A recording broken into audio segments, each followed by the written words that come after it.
오늘 우리 함께 나누실 하나님 말씀은 에베소 1장 11절에서 14절 말씀이 오늘 본문의 내용이 되겠습니다. 제가 11절을 먼저 읽습니다. 모든 것을 자신이 뜻하신 계획대로 이루시는 분의 목적에 따라 우리가 예정되어 또한 그리스도 안에서 상속 유업을 얻었으니 이것은 먼저 그리스도를 신뢰한 우리가 하나님의 영광을 찬양하게 하려 함이라. 두 구절을 같이 봅니다. 너희도 진리의 말씀 곧 너희 구원의 복음을 들은 뒤에 그리스도를 신뢰하였고 너희가 믿은 뒤에 또한 그분 안에서 약속의 저 거룩하신 영으로 봉인되었는데 이 영께서는 값주고 사신 그 소유물이 구속받을 때까지 우리 상속 유업의 보증이 되사 하나님의 영광을 찬양하게 하시느니라. 아멘. 우리 두 군데를 더 찾아보는데 우리 로마서 8장 1절에서 6절을 한번 같이 보겠습니다. 원래는 8장 17절까지 다 읽을까 하다가 너무 시간이 많이 지나기 때문에 로마서 8장 1절에서 6절입니다. 제가 1절을 먼저 읽습니다. 그러므로 이제 그리스도 예수님 안에 있는 자들에게는 결코 정죄함이 없나니 그들은 육신을 따라 걷지 아니하고 성령을 따라 걷느니라.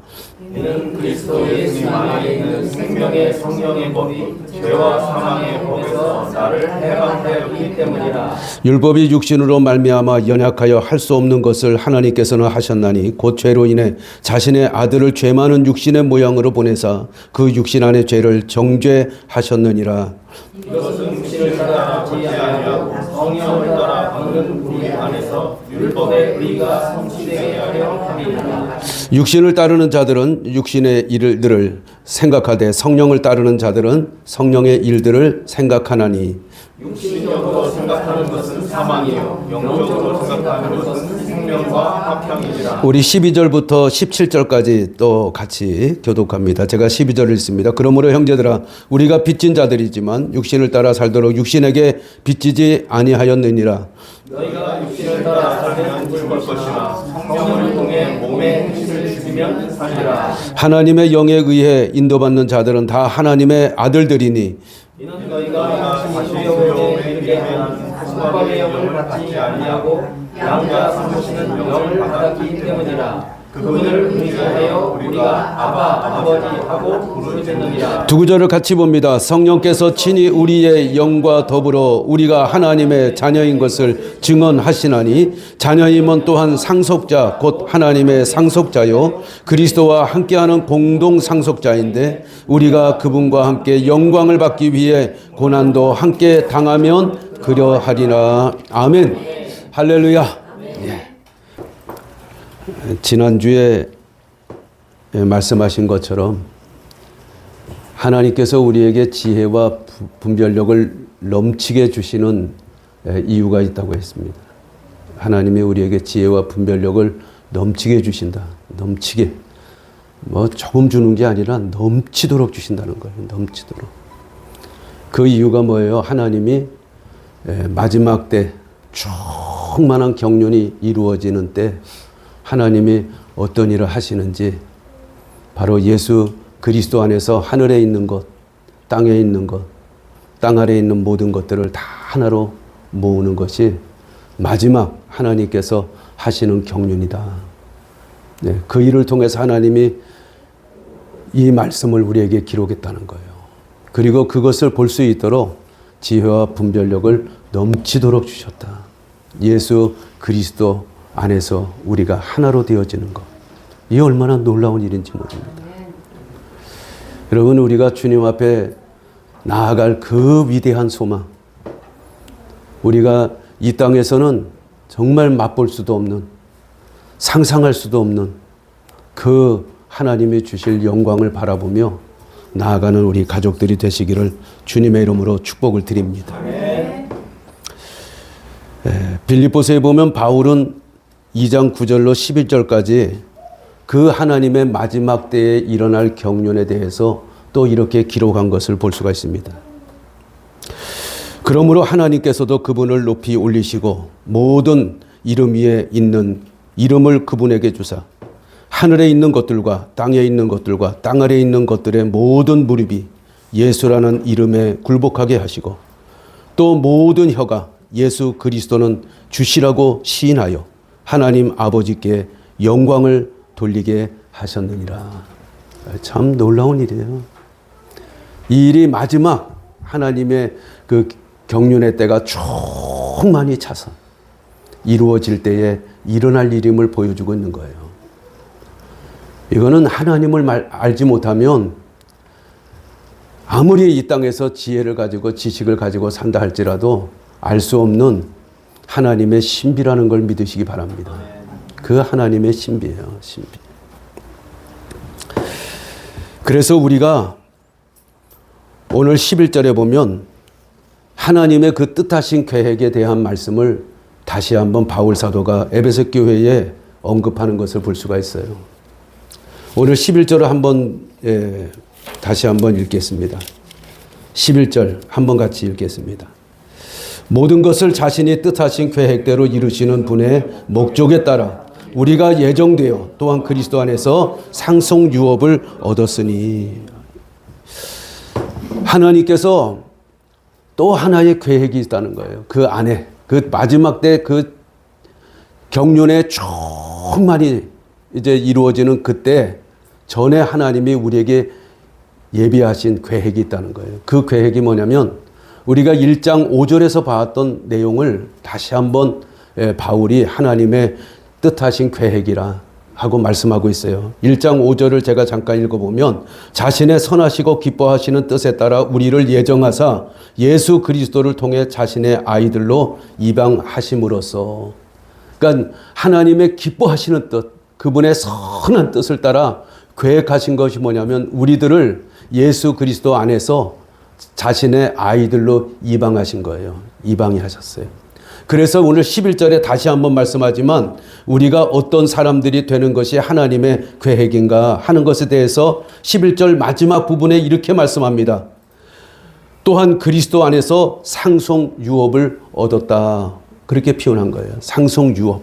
그러니까 하나님이 우리를 아이들로 삼아서 하나님의 하시는 계획이 뭐냐? 예수 그리스도께서 받으실 그 상속 유업을 함께 받는 공동 상속자가 되었다 하고 말씀한 거예요. 이 공동 상속자에 대한 부분은 제가 지난번 에베소 강의 때 말씀을 드렸기 때문에 오늘은 이 부분에 대해서는 자세하게 말씀을 하려고 하지 않습니다.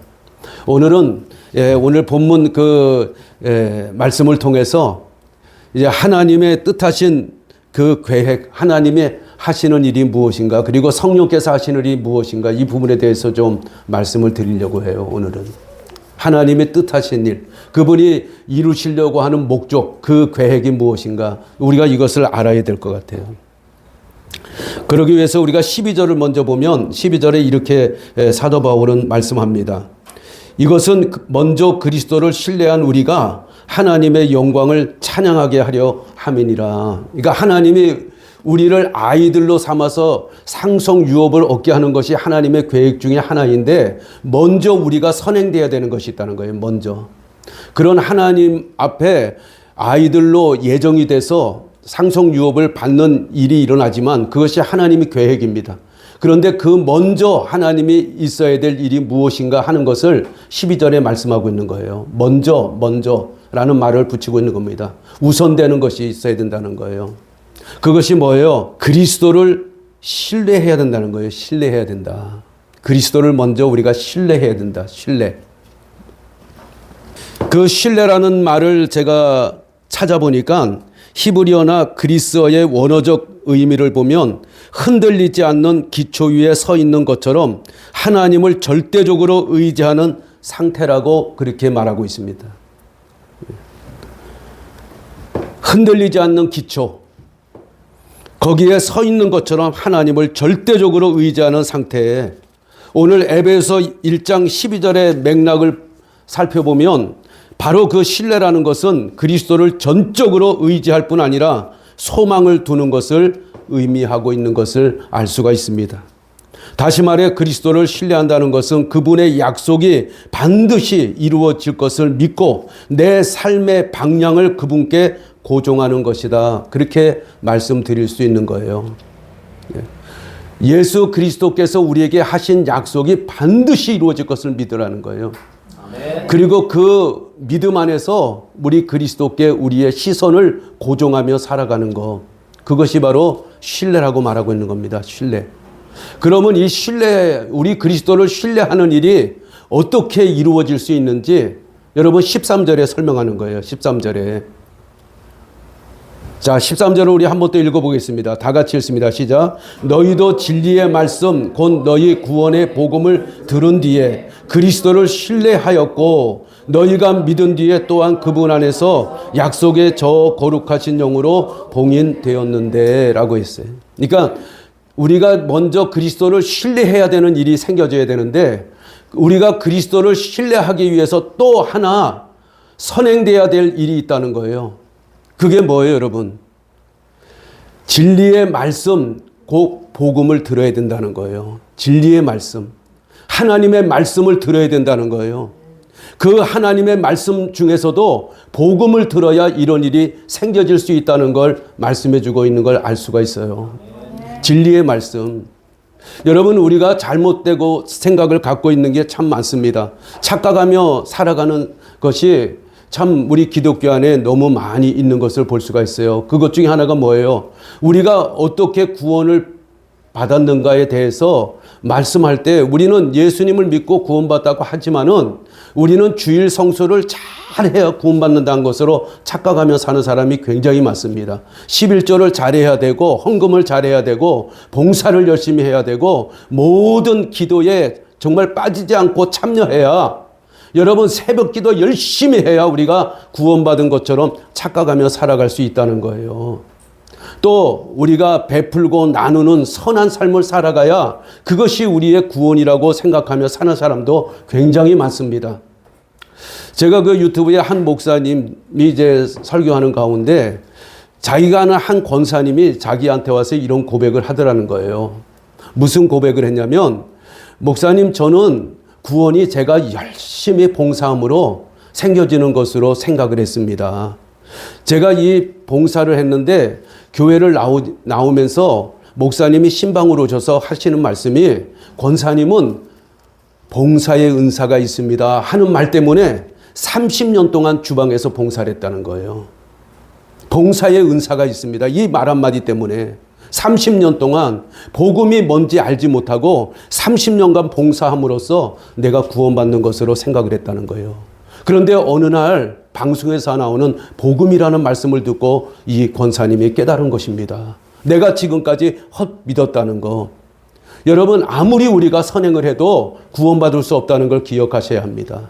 이 세상에 어떤 것으로도 우리의 행위와 우리의 노력으로는 결코 구원받을 수 없다는 것이 성경의 진리인 줄 믿으시기를 바랍니다.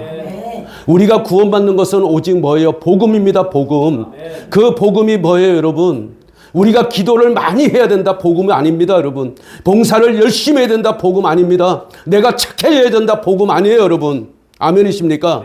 내가 다른 사람들보다 더 선하게 살아야 된다. 이건 복음이 아닙니다, 여러분. 복음은 예수 그리스도께서 우리의 모든 죄를 다 짊어지기 위해서 이 땅에 육신을 입고 오셔서 나를 위해 피 흘려 십자가에 죽으심으로 우리의 모든 죄를 다 제거하셨고 그분이 다시 성경대로 일어나셨어요. 부활하셨어요. 그래서 우리가 그 부활의 주님을 믿을 때 그분만이 나의 주님이십니다. 주님만이 나의 내 죄를 다 제거하시고 나를 구원하실 수 있습니다 하고 그 예수님을 고백할 때 그때 구원이 일어난다는 사실이에요, 여러분. 거기에는 어떤 행위도 필요하지 않습니다, 여러분.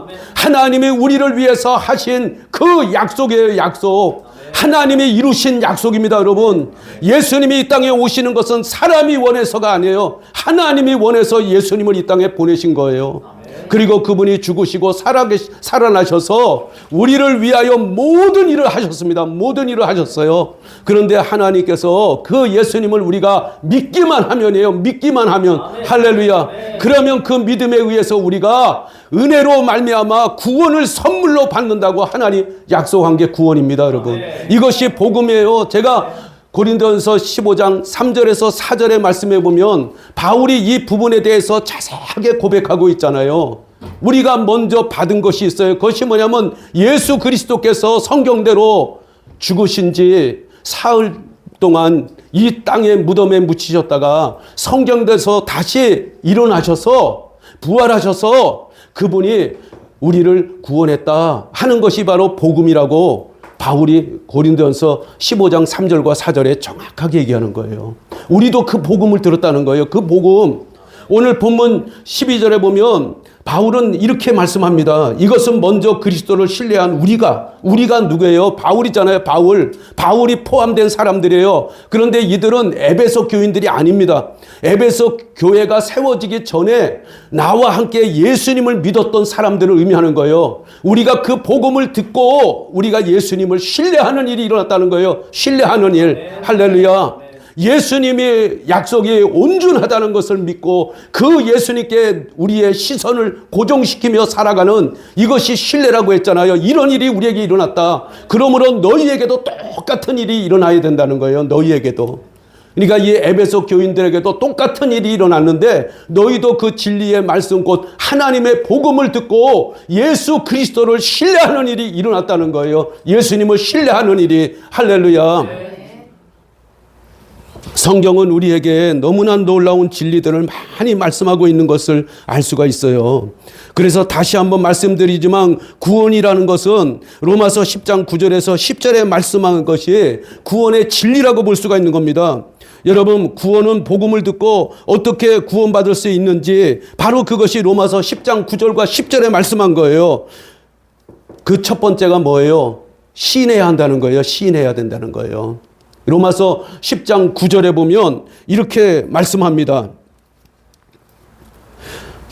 선포되는 믿음의 말씀을 듣고 우리 입으로 주 예수님을 시인해야 한다는 것인데 다시 말해 예수 그리스도의 보배로운 보혈의 피만이 나의 모든 죄를 제거하는 능력임을 시인해야 한다는 거예요. 시인해야 돼요. 시인해야 돼요.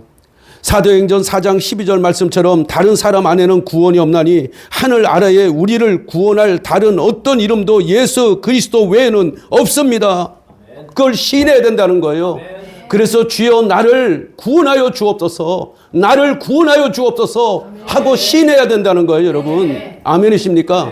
그래서 로마서에 보면 주의 이름을 부르는 자마다 어떻게 돼요? 구원을 얻는다고 말씀한 거예요. 주 예수 그리스도의 이름을 부르는 자들마다 주여 나를 불쌍히 여겨 주옵소서, 나를 구원하여 주옵소서, 나를 구원할 자는 이 땅 그 어디에도 없고 예수밖에 없나이다 하고 우리가 고백할 때에, 시인할 때에 우리가 구원을 받는다고 성경은 말씀하고 있는 것입니다. 사랑하는 여러분, 로마서 10장 10절의 말씀처럼 그래서 사람이 마음으로 믿어 의에 이르고 입으로 시인하여 구원에 이르는 이 놀라운 일을 알게 된다고 말씀하고 있는 거예요. 그런 일이 생겨질 때 그리스도를 신뢰하는 일이 우리 안에 생겨진다는 거예요. 여러분, 많은 사람들이 교회를 다녀서 열심히 신앙생활을 했습니다. 열심히 기도합니다. 열심히 봉사생활합니다. 우리가 바로 개신교가 지금까지 그렇게 살아왔습니다, 여러분. 오늘도 제가 아침에 잠깐 그 유튜버를 보니까 그 큰 교회 목사님 나오셔서 말씀을 전하는데 열심으로 기도 생활을 해야 된다고 말씀하고 있더라고요. 기도 생활해야 된다. 말씀을 몰라도 기도 생활하면 된다고 말씀하고 있더라고요. 말씀보다 더 중요한 게 기도라고 말씀하고 있더라고요. 여러분, 기도 굉장히 중요합니다. 우리 예수 믿는 사람은 기도와 끊을 수 없는 관계예요. 아멘이십니까? 그래서 에베소 6장 18절에 보면 무시로 성령 안에서 깨어서 기도할 것을 하나님 말씀하고 있는 거예요. 성령 안에서 여러분, 우리의 정욕이 아니에요. 우리의 지식이 아니에요. 성령이 우리와 함께하는 그 성령 안에서 우리가 늘 성령 안에 기도해야 된다는 걸 우리는 너무 잘 알고 있어요. 예수님을 신뢰하면 기도하는 일은 자연적으로 생겨지는 거예요. 예수님을 바라보면 기도할 수밖에 없는 거예요, 여러분. 말씀보다 기도가 중요한 게 아니에요, 여러분. 예수보다 기도가 중요한 게 아니에요.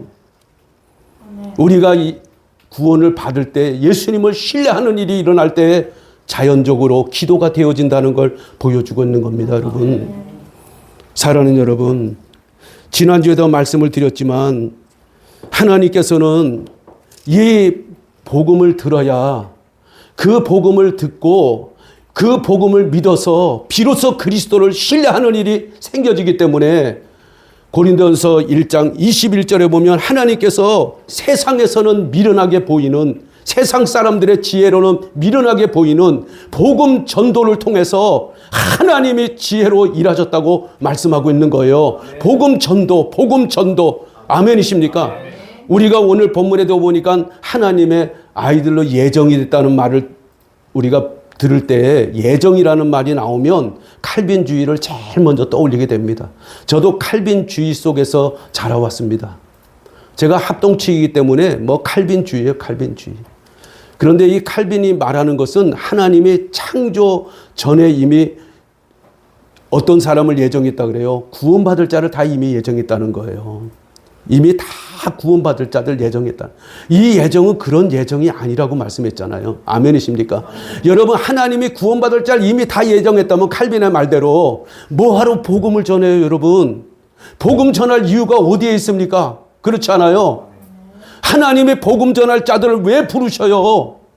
여러분, 바울이 생명 걸고 왜 복음 전합니까? 베드로나 이런 많은 예수 그리스도의 사도들이 왜 죽으면서까지 복음을 전했어요? 복음을 전해야 사람들이 믿을 거 아니겠어요? 복음을 전해야 하나님이 하신 일을 들을 거 아니겠어요? 아멘이십니까? 그래서 이 칼빈이 말한 예정은 다른 겁니다, 여러분. 하나님이 다 이미 아셨고 그 아신 자들을 부르셨다는 게 예정이에요. 하나님은 이미 모든 걸 다 아시고 창조했다고 말씀했잖아요. 이미 창건 전에 하나님은 이 땅에 창조될 자들을 다 하셨다는 거예요. 우리가 살아서 마지막 구원받을 자까지 다 하셨다는 거예요. 아멘이십니까? 누가 예수를 믿을지, 누가 예수를 믿지 않고 거부할지 하나님이 다 아셨기 때문에 그들을 아신 자들, 할렐루야, 예수 믿을 사람들, 하나님을 경외하는 사람들을 다 예정했다는 말이지, 칼빈처럼 우리가 알기도 전에 우리가 예수 그리스도를 믿으려고 하지도 않는데 이미 예정해서 그는 무조건 예수 믿어야 된다. 무슨 로봇이에요, 우리가? 아니잖아요. 이게 잘못된 것. 하나님이 왜 복음 전하는 자를 부르셨겠어요, 여러분? 하나님이 사람들이 생각할 때 미련한 방법이라고 말씀했지만 하나님께는 가장 지혜로운 방법으로 우리에게 복음을 듣게 하셨다는 것을 믿으시기를 바랍니다. 그래서 사도 바울은 로마서 1장 16절에서 17절에 이렇게 선포하고 있잖아요. 내가 그리스도의 복음을 부끄러워하지 아니하노니 이는 그 복음이 믿는 모든 자에게 구원을 주시는 하나님의 권능이기 때문이라. 먼저는 유대인에게요 그리스인에게로다. 복음에는 하나님의 의의가 믿음에서 믿음까지 계시되어 있나니 이것은 기록된 바 의인은 믿음으로 말미암아 살리라. 할렐루야. 바울은 이 복음 전하는 건 내가 부끄러워하지 않는다는 거예요. 왜냐하면 하나님이 이 복음을 통해서 사람을 구원하기 때문이에요. 이 복음만이 사람에게 생명을 주는 하나님의 능력이 나타나기 때문이다 하고 바울은 고백하고 있는 겁니다. 그것이 유대인에게든 그 당시 그리스인에게든 모두에게 차별이 없이 나타나는 하나님의 구원의 능력이기 때문에 내가 이 복음을 전한다 하고 말씀하고 있는 겁니다, 여러분. 로마서 10장 14절에서 15절에 보면 그러면 그들이 자기들이 믿지 않은 분을 어찌 부르겠느냐, 자기들이 듣지 못한 분을 어찌 믿겠느냐, 선포자가 없이 어찌 듣겠느냐, 보내어지지 아니하였다면 그들이 어찌 선포하겠느냐. 이것은 기록된 바 화평의 복음을 선포하며 좋은 일들의 반가운 소식을 가져오는 자들의 발이 어찌 그리 아름다운고. 그 복음 전하는 자들의 발이 얼마나 아름다운지. 여러분, 선포하는 자가 없는데 어떻게 들을 수 있습니까, 여러분? 듣지 못했는데 어떻게 믿을 수 있어요, 여러분? 그래서 로마서 10장 17절 우리가 너무 잘 아는 말씀이지만 믿음은 어디에서 와요? 들음에서 오고 들음은 그리스도의 말씀으로 인함이니라. 여러분, 진리의 말씀 들어야 돼요. 그 안에 복음이 있습니다, 여러분. 그것을 들을 때 우리가 살아난다고 말씀하고 있는 거예요. 빌리의 말씀을 듣지 못하는데, 복음을 듣지 못했는데 누가 믿을 수 있겠느냐 하고 오늘 성경은 말씀하고 있는 겁니다. 사랑하는 여러분, 하나님께서는 우리를 복음으로 부르신 줄 믿으시기 바랍니다. 오늘 우리 가족들은 다 예수 그리스도가 나의 구주 됐다는, 정말 나를 위하여 죽으시고 살아나셨다는 이 복음을 들었기에 오늘 예수 믿고 구원받은 줄로 믿으시기를 바랍니다. 내가 얼마나 잘해서가 아니에요, 여러분. 내가 얼마나 다른 사람들도 뭐 더 이 기독교에 어떤 종교의식을 잘 갖췄기 때문이 아니에요, 여러분. 그것으로 우리는 결코 구원받을 수 없습니다, 여러분. 바울은 말씀하잖아요. 율법의 의로는 구원받을 자가 없다 그랬어요. 율법의 의로. 여러분, 율법이 하는 일이 뭐예요? 율법은 우리의 죄가 무엇인지를 알게 하는 거예요. 그런데 그 율법은 그 죄를 씻어주지 못합니다, 여러분. 우리가 거울을 보잖아요. 그러면 내 얼굴에 뭐가 묻었는지 보여요. 그런데 여러분, 그 묻은 것을 하려면 어떻게 해야 돼요? 내가 액션을 취해야 되잖아요. 그런데 거울이 닦아주기를 계속 보고 있다고 해서 그 거울이 나를 닦아줘요? 우리 거울은 그런 역할을 하는 겁니다, 여러분. 율법이라는 거는 내 죄를 보여주지만 나를 씻어주지 못하는 거예요. 그래서 예수님이 오신 겁니다. 예수님이 오신 거예요. 율법으로서는 의로울 인생이 없기 때문에 예수님께서 믿음으로 우리가 의롭게 된다는 것을 피 흘려 죽으시면서 보여주신 거예요. 예수님을 믿지 않으면 이 땅에 결코 의로울 자가 아무도 없다는 것을 말씀하고 있는 것을 알 수가 있는 겁니다. 사랑하는 예감가족 여러분, 그럼 우리가 무엇을 위해 살아야 될 것인가? 이 시간 한번 생각해 봐야 돼요. 이제 우리 주님 오실 날도 멀리 남지 않았습니다. 정말 가까웠습니다. 때가 가까웠어요. 때가 가까웠어요. 아멘이십니까? 아멘. 우리가 이럴 때 어떤 사람이 되어야 하느냐? 복음 증거자들이 되어야 합니다. 우리 복음을 증거함으로써 그 복음을 듣고 믿는 사람들이 생겨날 줄 믿습니다. 예수 그리스도를 신뢰하는 자들이 생겨날 줄 믿으시기 바랍니다.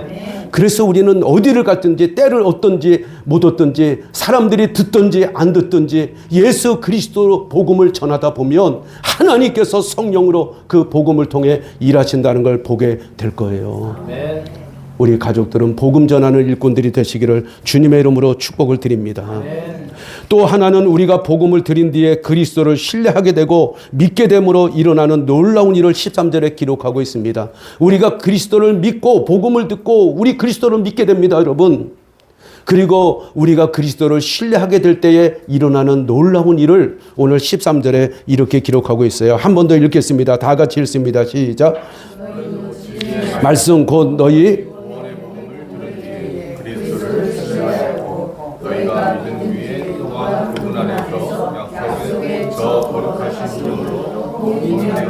할렐루야. 야, 이게 참 놀라운 말이에요. 놀라운 말씀이에요. 우리가 예수 그리스도를 신뢰하게 되니까 하나님의 영을 거룩한 영이라고 그럽니다. 하나님의 영이에요. 하나님 안에 계시던 영이 우리에게 오십니다. 그래서 우리 안에 있는 그 구원, 우리 예수 그리스도를 복음을 듣고 우리가 믿어서 구원을 받았잖아요. 그러므로 우리가 그리스도만을 바라보게 됩니다. 그리스도께 시선을 고정하게 돼 있어요.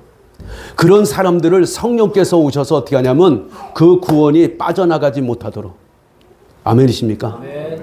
그걸 딱 봉인한다는 것은 우리가 자루를 생각하면 그 입구를 끈 같은 거로 딱 묶어놓는다는 거예요. 빠져나가지 않도록. 어떤 순간이라도 이게 빠져나가지 않도록 묶어놓는 걸 봉인이라 그렇게 얘기해요. 우리가 요한계시록 5장에 보면은 1절에 이런 말씀이 있어요. 7 봉인으로 봉인되어 있는 책이 기록되어 나오는 것을 볼 수가 있습니다. 그런데 그 7 봉인으로 봉인된 책에 2절 3절에 보면 그 봉인들을 떼거나 할 자가 없고 그래서 하늘이나 땅이나 땅 아래 있는 어떤 사람도 그 책을 펴거나 들여다볼 수 없더라.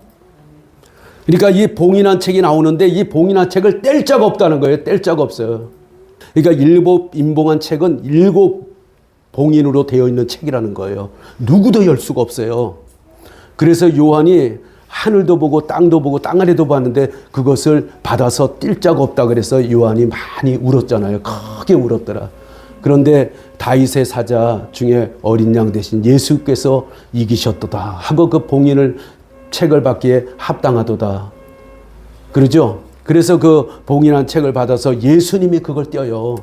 그 예수님이 떼지 않는 상황에서 누구도 그 책을 뗄 사람이 아무도 없어요. 여러분, 봉인이라는 게 이런 거예요. 봉인이라는 거. 아멘이십니까? 하나님께서 우리가 예수를 믿어서 구원받았을 때 성령께서 우리 안에 오셔서 그 구원을 완전히 봉인해 놔서 그 누구도 이 구원을 뺏어가지 못하도록. 그러니 여러분, 우리가 구원을 잃는다고 하는 사람들을 보면 이 성경을 전혀 모른다는 것을 알 수가 있는 거예요. 성경을 알지 못하기 때문에, 하나님의 하시는 성령의 사역이 뭔지를 모르기 때문에 우리가 구원을 잃을 수 있다고 얘기하는 겁니다. 어떻게 하나님이 주신 구원을 우리가 잃을 수가 있겠어요, 여러분? 아멘이십니까? 제가 좀 아까도 말씀을 드렸지만, 구원은 우리 행위로 받는 게 아니에요. 행위로 받는 게 아니에요, 여러분. 물론 우리가 구원받으면 정말 하나님의 뜻 안에서 살려고 노력해야 돼요. 하나님의 거룩한 백성들로 살아가려고 노력해야 돼요. 이거는 틀림이 없어요. 구원받은 백성들은 나를 하나하나 변화시켜서 정말 하나님이 기뻐하는 사람으로 만들어지도록 노력해야 되는 것만은 틀림이 없지만, 여러분, 구원받는 데 있어서 내 어떤 행실이나 노력으로 구원받을 수 있는 것이 아무것도 없다는 것을 여러분 기억하셔야 합니다. 그러므로 우리가 예수만 믿으면 구원을 받습니다, 여러분. 그 구원은 그 누구도 뺏어갈 수 없다는 걸 말씀해 주고 있는 거예요, 여러분. 우리가 가다가 넘어져도, 또 죄를 짓고 넘어져도 그 성령께서 우리 안에 오셔서 묶어둔 구원은 뺏어갈 수가 없는 거예요. 날아갈 수가 없는 거예요, 여러분. 아멘이십니까? 내가 넘어지고 또 넘어져도 그 구원은 빼앗기지 않습니다. 이미 성령이 봉해 놓으셨어요. 성령이 봉해 놓으셨어요. 아멘. 오늘 잘못된 사람들이 자꾸 착각을 하며 구원을 잃을 수 있다. 우리를 미혹하고 넘어지게 만든다는 걸 기억하셔야 합니다. 여러분, 한 번 예수 믿으면 영원한 구원을 받는다는 걸 믿으시기를 바랍니다. 그래서 예수님이 요한복음 10장 28절로 29절에 분명히 말씀하고 있잖아요. 내가 내 양들에게 구원을 준 것을 누구도 내 손에서 빼앗을 자가 없다는 거예요. 그리고 내 아버지가 나보다 더 크시니 내 아버지 손에서 그 구원을 뺏을 자가 없다고 예수님 선포하고 있잖아요, 여러분. 여러분, 구원에 대하여 삼위일체가 역사합니다. 삼위일체. 성부 하나님, 성자 예수님, 성령 하나님께서 삼위일체가 돼서 이 구원을 완전하게 봉해 놓으셨는데 누가 그 구원을 가져갈 수가 있어요, 여러분? 하나님보다 더 큰 자가 이 땅에 있다면 그 구원을 가져갈지 모르지만 하나님이 이미 봉해 놓으신 구원이에요. 아, 할렐루야. 아멘. 그 구원을 누구도 뺏어갈 수 없어요. 아멘. 그래서 오늘 우리가 읽었지만은 로마서 8장 1절과 그 2절까지 말씀을 보면 이렇게 기록되어 있어요. 그러므로 이제 그리스도 예수님 안에 있는 자들에게는 결코 정죄함이 없나니 그들은 육신을 따라 걷지 아니하고 성령을 따라 걷느니라. 이는 그리스도 예수님 안에 있는 생명의 성령의 법이 죄와 사망의 법에서 나를 해방하였기 때문이라. 할렐루야. 아멘. 예수 그리스도 안에 있는 자, 우리가 어떤 사람이 예수 그리스도 안에 있는 자예요, 여러분? 열심히 기도하는 사람 아닙니다, 여러분. 열심히 봉사한 사람 아닙니다. 착하게 사는 사람 아니에요, 여러분. 예수 그리스도의 복음을 듣고 그 복음을 믿는 자가 예수 그리스도 안에 있는 자라고 말하고 있는 겁니다. 바울은 그런 자에게는 이제 결코 누구도 너를 정죄하지 못한다는 거예요. 하나님이 너를 구원했기 때문에. 할렐루야. 그들은 육신에 따라 이제 걷지 않는다는 거예요. 성령이 계시기 때문에 성령 안에서 걷는 삶이 되었다고 말씀하고 있는 거예요. 여러분, 우리가 착각하는 게 하나 있어요. 뭐냐면 우리가 예수 믿고 구원 받았으면 우리는 완전한 사람이 돼야 된다고 착각을 합니다. 우리는 완전한 사람이 될 수 없습니다, 여러분. 우리가 천국 가는 그날까지 완전한 사람 되는 사람 이 땅에 없을 거예요. 우리가 변화됐을 때 그때 하나님이 우리를 완전하게 하신다는 걸 기억하셔야 합니다. 아멘이십니까? 그러나 우리가 이 땅에 사는 동안 무슨 과정은 거쳐야 된다 그랬어요? 성화의 과정을 거치는 거예요. 성화의 과정. 예수님을 닮아가려고 하는 성화의 과정은 내가 예수를 바라봄으로, 예수님을 신뢰함으로 내가 주님 앞에 온전한 삶을 살아가려고 노력을 해야 되는 거예요. 아멘이십니까? 그런데 우리가 부족해서 넘어지고 또 같은 죄로 넘어질 수 있어요, 여러분. 아멘이십니까? 그래도 성령이 우리와 함께 하시기 때문에 우리가 이제 걷는 것은 육신으로 걷는 게 아니라는 거예요. 여러분, 이게 얼마나 놀라운 선포인지 모릅니다. 이제 우리가 걷고 있어요. 지금 내가 넘어지고 있어요. 그런데 그것이 이제 우리가 육신에 걷는 게 아니래요. 성령이 나와 함께 하시기 때문에 이제는 우리가 성령 안에서 걷는 것이다. 얼마나 놀라운 말인지 모릅니다, 여러분. 그러니까 하나님이 보시는 시각과 우리가 보는 시각이 전혀 다르다는 거예요, 여러분. 아멘이십니까? 우리가 구원받은 다음부터는 이제는 하나님이 우리를 보고 계시고 하나님이 우리를 인도하시고 하나님이 계획 속에 우리를 이끌어 가신다는 걸 보여주고 있는 거예요, 여러분. 그러니까 우리가 누구를 정죄할 수 없는 거예요.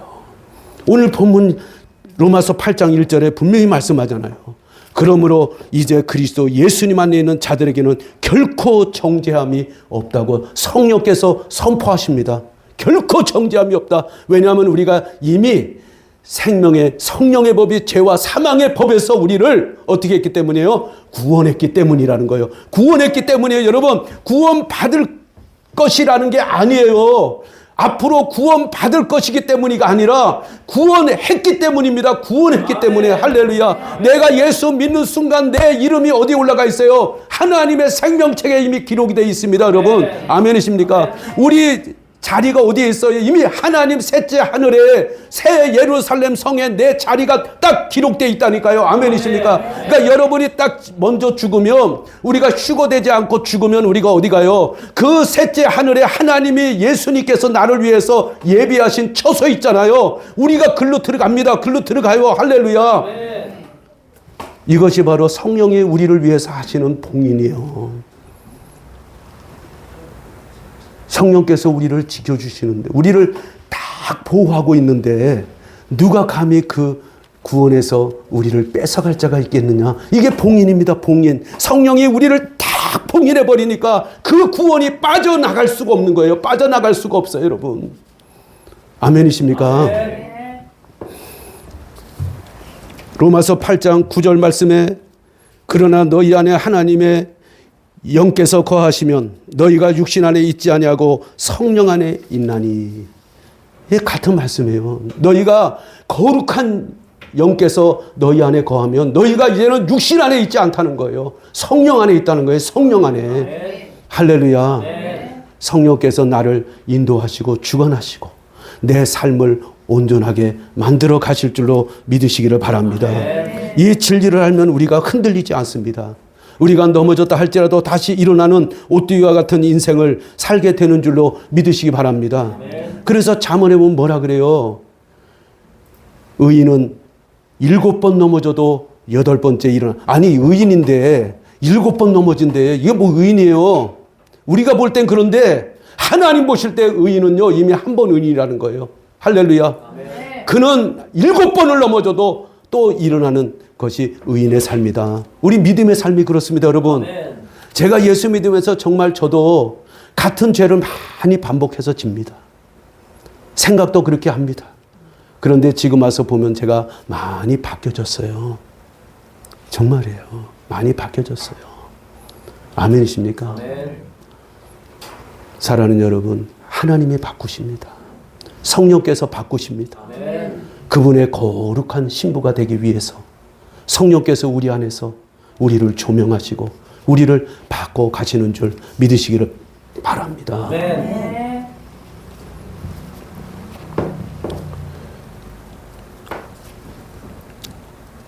로마서 8장 10절에서 11절도 보면은 이렇게 말씀하고 있어요. 그리스도께서 너희 안에 계시면 몸은 죄로 인해 죽었으나 성령은 의로 인해 생명이 되시느니라. 그러나 만일 예수님을 죽은 자들로부터 일으키신 분의 영께서 너희 안에 거하시면 그리스도를 죽은 자들로부터 일으키신 그 분께서 너희 안에 거하시는 자신의 영을 통해 너희의 죽을 몸도 살리시리라. 여러분, 성령이 우리 안에 거하시면요, 어떤 일이 일어나요? 우리가 생명 안에 살게 되는 거예요. 생명 안에. 성령이 우리 안에 계신다는 게 이 놀라운 일입니다, 여러분. 원래 구약에는요, 성령께서 특별하게 하나님이 택한 사람들에게 성령이 임했어요. 그랬죠? 그래서 우리가 사무엘상에 보면은 사울이 하나님을 얼마나 잘 경외했는지는 모르지만 이스라엘 백성들이 왕을 세워달라고 할 때 하나님이 사울에게 성령을 주십니다. 그래서 새 마음을 주셔서 그를 하나님이 왕으로 선택을 해요. 그런데 이 사울이 하나님 뜻대로 살질 않습니다, 여러분. 그렇죠? 그러니까 어떻게 해요? 하나님이 성령을 거두셔요. 구약에는 성령이 거둬주셨어요. 아멘이십니까? 그러면 성령이 떠난 상태에서 인간은 악해질 수밖에 없다는 걸 보여주고 있는 겁니다. 그래서 성령이 떠나니까 바로 사울에게 뭐가 들어와요? 악신이 들어옵니다. 악신. 악한 역사가 들어오는 거예요.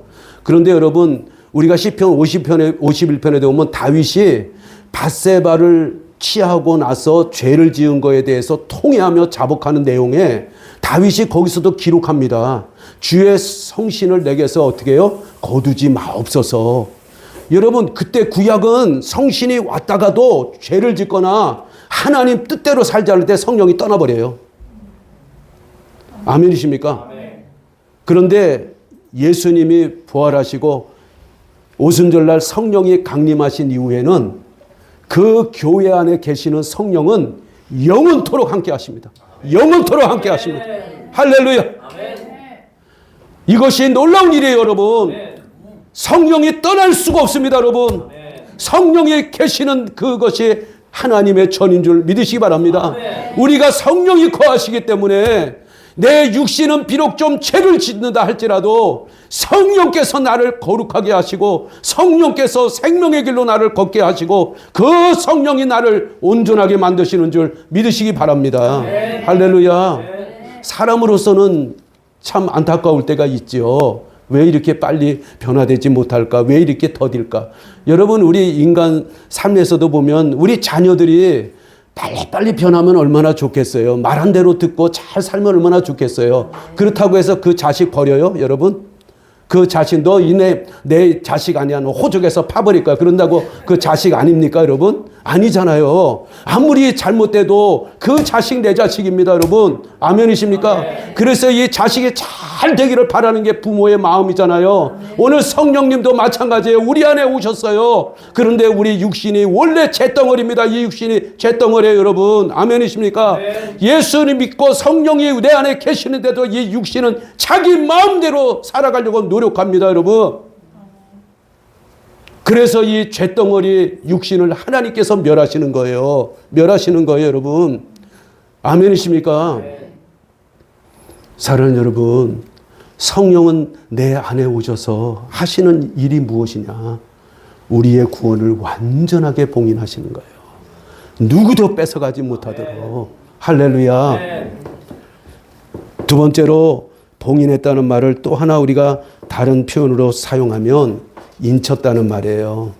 하나님의 소유가 됐다는 말입니다. 봉인했다는 건 하나님의 소유.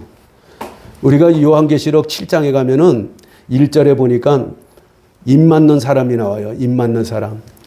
4명의 바람을 동서남북에 가진 천사가 그 바람이 불지 못하도록 꽉 잡고 있는 거예요. 이게 이제 환난의 바람입니다. 그런데 아직 하나님이 말씀해요. 저기 아직 하나님께서 입 맞을 자가 있다는 거예요. 그래서 그 입 맞는 일이 끝날 때까지는 바람을 불지 못하게 하라 해가지고 인을 치기 시작하는데 몇 명이 인을 만나면 14만 4천 명이 인을 맞아요. 요한계시록 7장에 가면. 그렇죠? 이들이 누굽니까, 여러분?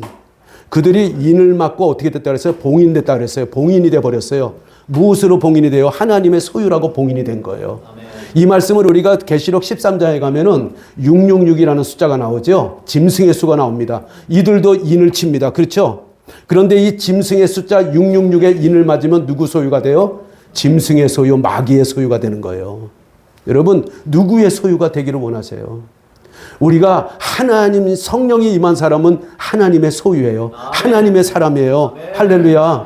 그래서 우리가 보면 14장에 요한계시록 14장에 보면 그 7장에 나왔던 입맞은 자들이 이제 전 3년 반 동안 이제 환난기 동안에 그 환난기 성도들에게 복음을 전합니다. 여러분, 하나님은 어떤 순간에도 복음 전하는 자들을 보내신다는 걸 볼 수가 있어요.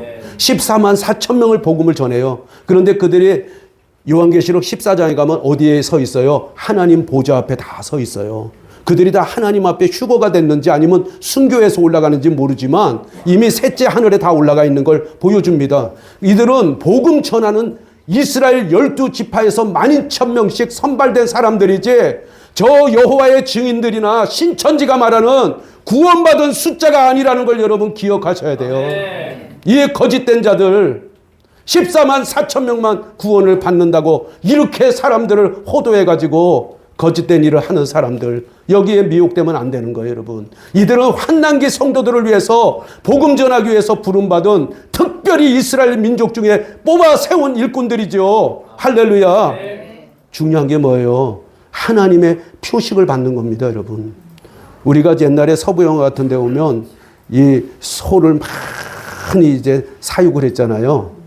그러면 그 소를 많이 가진 주인이 그 소가 자기 건가를 확인해 주기 위해서 뭐를 합니까? 쇠에다 이제 그 문양을 세워서 그걸 달고 가지고 소 엉덩이 같은 데 탁탁 찍잖아요.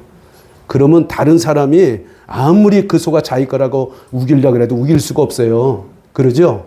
거기다 그 소의 주인의 어떤 그 저기를 이니셜을 딱 베겨가지고 딱 찍어버리기 때문에 이건 내 거다 말할 수가 없어요. 여러분, 하나님이 우리에게 성령으로 인을 딱 지어버렸어요. 아멘. 할렐루야. 근데 누가 이 구원을 뺏어갈 수가 있어요, 여러분? 사탄이 와서 아무리 내 자식이라 그래도 하나님의 인이 딱 지켜 있는데. 아멘. 할렐루야. 아멘. 이것이 성령이 하시는 일이에요, 여러분. 성령이 우리 안에 내주하셔서 영원토록 함께 하셔요, 여러분.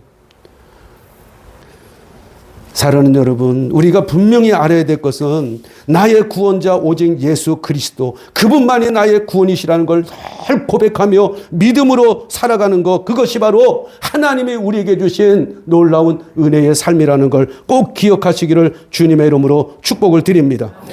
베드로전서 4장 5절과 6절 말씀을 보면 사도 베드로는 이렇게 말씀하고 있는 걸 알 수가 있습니다. 그들은 살아있는 자들과 죽은 자들을 심판할 준비가 되신 분께 회개 보고하리라. 이런 까닭으로 죽어있는 자들에게도 복음이 선포되었나니 이것은 그들이 육으로는 사람들을 따라 심판받으나 영으로는 하나님을 따라 살게 하려 함이라. 우리가 다 하나님의 심판 앞에 서게 될 날이 온다는 거예요. 그러나 복음을 들은 자들은 무엇의 부활로 나오게 될까요? 생명의 부활로 나오게 될 것입니다. 하나님 앞에 생명을 가지고 서게 될 거예요. 아멘이십니까? 그래서 하나님의 복음을 전한다는 거예요. 복음을 전한다는. 우리가 이 복음을 전하는 가장 큰 이유가 바로 우리를 살리기 위한 하나님의 방법이고, 바로 그 복음을 들은 사람 속에, 예수 믿는 사람 속에 성령이 오셔서 오늘 그를 온전하게 하신다는 걸 말씀해 주고 있는 것을 알 수가 있는 거예요. 그래서 저도 분명히 말씀합니다. 우리에게 주어진 구원은 성령의 봉인으로 완전한 구원이고 영원한 구원이다. 아멘. 여러분 흔들리지 마세요. 아멘. 아멘이십니까? 아멘. 지금 제가 유튜브를 보는 분들이 워낙 많으니까 한 가지 참 염려되는 것 중에 하나가, 지금 아마 유튜브 안에 구원을 이룰 수 있다고 설교하는 목사님들이 굉장히 많아요. 이상하게 굉장히 많아졌어요. 구원을 이룰 수 있다. 이거 참 들으면 안 됩니다, 여러분. 이거 잘못된 얘기라는 걸 꼭 기억하셔요. 미혹되지 마십시오. 한번 구원은 하나님이 영원한 구원으로 만들어 놓은 사역임을 믿으시기를 바랍니다. 그런데 우리가 그 성령님을 어떻게 해야 되겠어요? 기쁘시게 해야 돼요. 그러니까 내 안에 계시는 성령님을 근심하게 하면 안 돼요. 에베소 4장 30절에 뭐라 그래요? 그 성령님을 슬프게 하지 말라 그랬잖아요. 내가 육신으로 자꾸 걸어가면 성령님이 슬퍼하십니다, 여러분. 내 안에서 성령의 열매들이 맺어져야 되는데. 아멘이십니까? 우리가 육신으로 걸어가고 아직도 육신의 것을 우리가 버리지 못해서 고통하고 있을 때 성령이 슬퍼하셔요. 우리 성령을 슬퍼하게 하지 말라. 그는 너의 구원을 위하여 보증이 되시느니라. 영원히 너의 구원을 봉인해 놨다는 거예요. 성령께서는. 할렐루야. 사랑하는 성도 여러분, 우리가 성령님을 기쁘게 하는 삶이 하나님을 기쁘시게 하는 삶인 줄로 믿으시기를 바랍니다. 그래서 갈라디아 5장 16절에 그런즉 내가 이것을 말하노니 곧 성령 안에서 걸으라. 그러면 너희가 육신의 욕심을 이루지 아니하리라. 로마서 8장 8절에 육신 안에 있는 자들은 하나님을 기쁘시게 할 수 없느니라. 이렇게 말씀한 거예요. 성령 안에 걸어야 돼요. 성령 안에 걸어야 돼요. 할렐루야. 마지막으로 한 가지 더 말씀을 드리면 14절의 말씀입니다. 이 말씀까지 하고 마치겠습니다. 14절 말씀 우리 한번 다 같이 읽겠습니다. 이 영께서는 값주고 사신 그 소유물이 구속받을 때까지 우리 상속 유업의 보증이 되사 하나님의 영광을 찬양하게 하시느니라. 아멘. 이 말씀이 참 또 굉장히 중요한 말씀이에요. 우리가 구원받으면요, 우리 혼과 영은 바로 구원받아요. 바로 구원받습니다, 여러분. 그래서 우리가 죽으면 바로 어디 간다 그랬어요? 영과 혼은 바로 예수님이 계신 셋째 하늘로 올라가요. 영과 혼은. 그런데 이 육신은요, 죄의 몸이에요. 그래서 이 몸을 하나님이 어떻게 해요? 멸하셔요. 그 어디로 들어가요? 땅으로 들어갑니다. 이 죄의 몸이에요. 죄덩어리예요, 이게요. 아멘. 그래서 바울이 로마서 7장에 말씀한 내용이 바로 그 부분을 얘기하고 있는 거예요. 나에게 두 가지 법이 있다는 거예요. 하나는 내 안에 성령의 법이 있어요. 성령의 사람이 있어요. 또 하나는 육신의 사람이 있어요.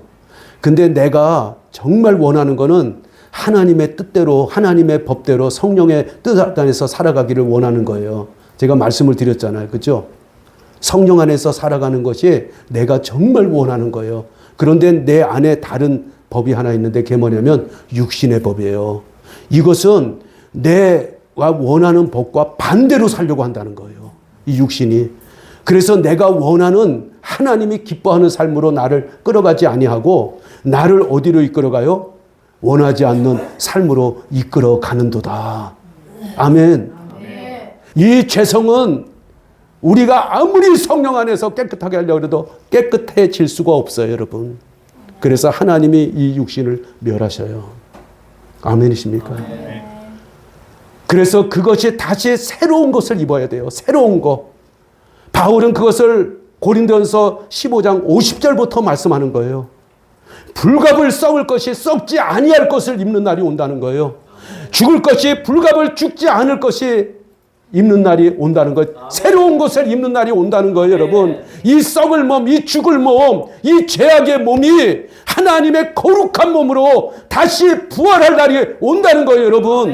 우리 영과 혼이 부활하는 게 아니에요. 몸이 부활하는 거예요. 몸이 부활하는 거예요, 여러분. 이 부활하는 것을 우리가 구속이라고 얘기하는 거예요, 구속.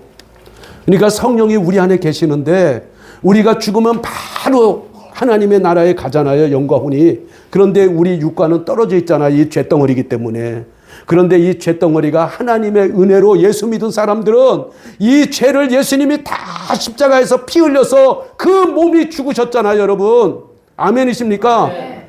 그 예수님이 피 흘리시니까 우리 영과 혼 때문에 돼 있지만은 육 때문에 그런 겁니다, 여러분. 그래서 우리 육이 다 찢기시고 창에 찔리시고 피를 다 흘리신 거예요, 여러분. 아멘이십니까? 네. 그래서 우리를 구원하셨는데 그 구원에 때가 있다는 거예요. 때가. 몸은 영과 혼은 가 있지만 육은 때가 있습니다. 언제예요? 예수님 공중 재림하실 때까지 이 육이 저 땅속에서 신음하고 고통하면서 죄를 다 씻어내야 된다는 거예요. 아멘이십니까? 그리고 예수님 공중 재림하실 때 우리가 다 부활합니다, 여러분. 물론 그때 몸을 입고 예수님이 공중 재림하는 것을 보는 사람들은 다 휴거가 되는데 이 몸이 완전히 다 부활이 돼서 할렐루야. 네. 변화를 받는 거예요. 이 몸도 우리가 휴거된다고 다 몸이 그대로 가는 게 아니에요. 다 부활체로 변화가 됩니다. 할렐루야. 네. 하나님의 심판에 그런 몸이 아니고 영원한 하나님이 기뻐하는 그런 구원의 몸으로 변화가 받는 거예요. 그래서 주 앞에 서게 되는 역사가 일어나게 되는 줄 믿으시기 바랍니다. 네. 이때를 구속이라 그럽니다. 구속. 그때까지 성령께서 어떻게 해요? 우리를 보증하신다. 보증. 여러분, 보증은 봉인과 또 좀 달라요. 같은 의미기도 있지만은 보증은 우리가 누구에게 빚 보증 서달라 할 때 보증 쓰잖아요. 그럼 그 사람이 빚을 못 갚으면 누가 갚아야 돼요? 보증 쓴 사람이 갚아야 되는 거예요. 그 책임을 가지고 보증을 쓰는 거예요, 여러분. 그러니까 보증 마음대로 쓰지 마세요. 할렐루야. 갑자기. 근데 성령께서 구원에 대하여 하나님 앞에 자신이 보증이 됐다는 거예요, 보증. 이 사람은 내가 구원하기로 보증을 했어요. 그러니까 누구도 여러분 이중장치로 돼 있는 거예요. 할렐루야. 봉인하셨을 바에라 하나님이 성령께서 저 보증까지 되신 거예요. 보증. 나를 구원받을 자로 이미 보증이 누가 섰어요? 성령 하나님이 쓰셨어요. 이 세상에 사람이 쓴 게 아니에요. 목사들이 아무리 권사님 구원받았습니다. 보증해봐야 소용없어요, 여러분. 성령 하나님이 보증이 되시는 거예요. 보증. 그분이 그냥 자신이 서명을 한 거예요. 하나님 앞에 내가 이 사람 책임지겠습니다. 아멘. 언제까지요? 그 몸이 다 구속받아서 하나님 앞에 서는 그날까지 내가 이 사람 책임지겠습니다 하고 성령이 우리를 보증한 줄 믿으시기 바랍니다.